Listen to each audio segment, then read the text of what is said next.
আমি আমার মনের কথা জানি।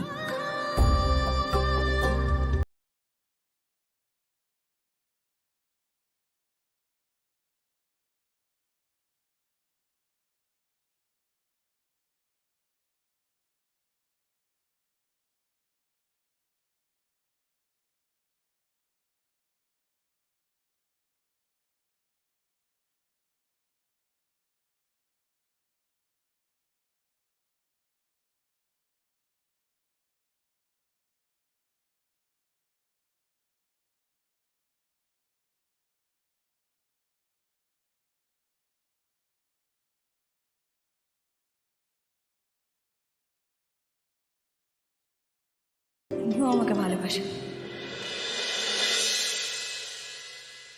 হ্যাঁ, হয়তো সিনেমার হিরোদের মতো এসে ওই ভালোবাসার কথা বলতে পারবেন না, যত চেষ্টার পরও ওনার মুখ থেকে কোনো কথা ফুটবে না, কিন্তু আমি জানি উনি আমাকে ভালোবাসেন।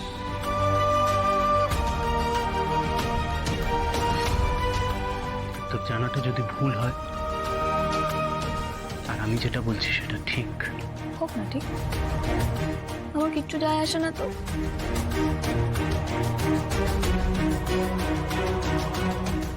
আমার কিচ্ছু যায় আসে না তাতে।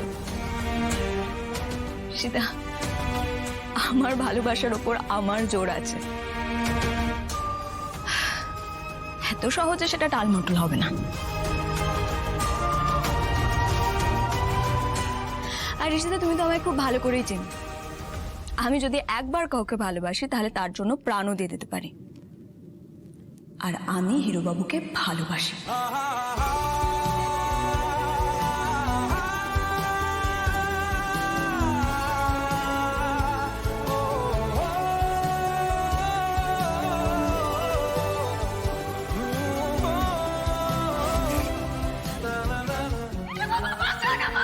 আমি কি করে পারবো? তুমি আগুন থেকে সরে এসো না।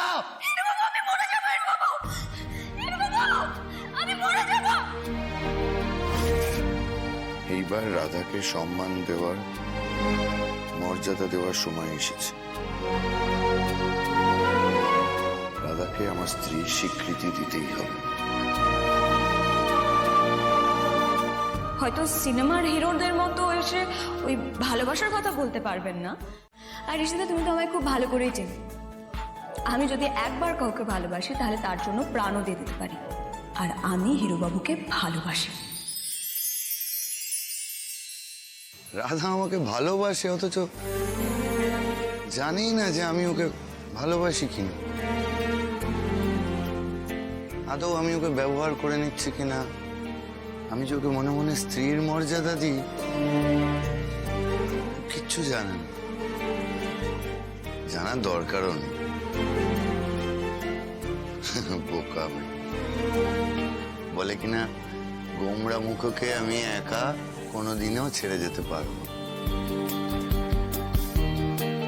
চিন্তা নেই রাধা, এবার সময় এসেছে তোমার যোগ্য মর্যাদা দেওয়া। সেন পরিবারের বড় বউ হিসেবে তোমাকে স্বীকৃতি দেওয়া, আর সেটা আজ থেকেই হবে। একটা নতুন অধ্যায় শুরু হবে রাধা তোমার জীবনে, আর সেই অধ্যায়টা আমি নিজে হাতে লিখব, কথা দিলাম। কি হিরোবাবু, আপনি এখানে অফিসে নেই? আমি তো বললাম বাসে করে আমি চলে আসবো, তাহলে আপনি অফিসে না গিয়ে এখানে কি করছেন? না না, আমি ওই ফোন এসেছিল একটা, আমি ভাবলাম যে ফোন এসেছিল, আমি তো দেখলাম আপনি একা একা নিজের সাথে কথা বলছেন। একা একা কথা বলবো নাকি? আমি তোমার মতো নাকি? তুমি তো একা একা কথা বলো। একা একা কারা কথা বলে জানেন তো? হ্যাঁ জানি তো, তোমার মতো বোকারা। কি কি বললেন আপনি? সরি। কি বুঝলে? কি বলছেন উনি?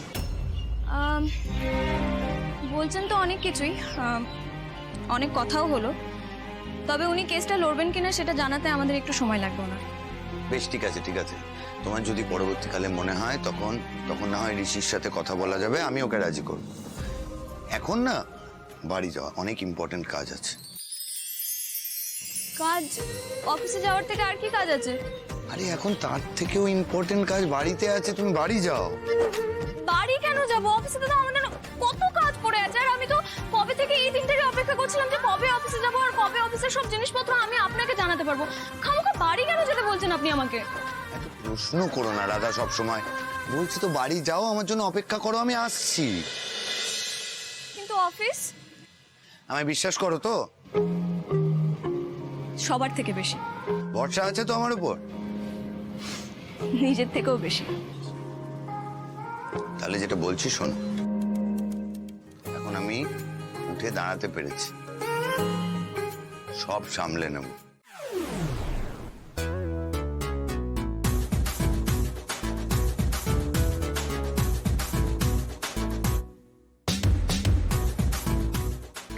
দেখো পুরো আমি তো কাজ করছি।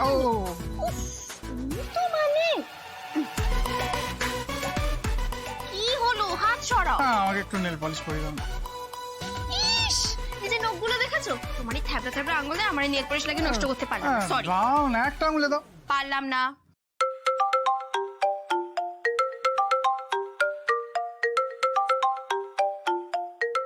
দাদা ভাই ফোন করছে। দাদা ভাই তোমাকে ফোন করছে? তার মানে দাদা ভাইয়ের হাতে প্রচুর ফালতু সময় আজকে। বাজে কথা না বলে ফোনটা ধরতে পারছো না? আচ্ছা আচ্ছা ধরছি। হ্যাঁ দাদা ভাই বলো। তোমার বোন এখন প্রচন্ড ব্যস্ত রয়েছে, হাতে নেল পলিশ পড়ছে। হ্যাঁ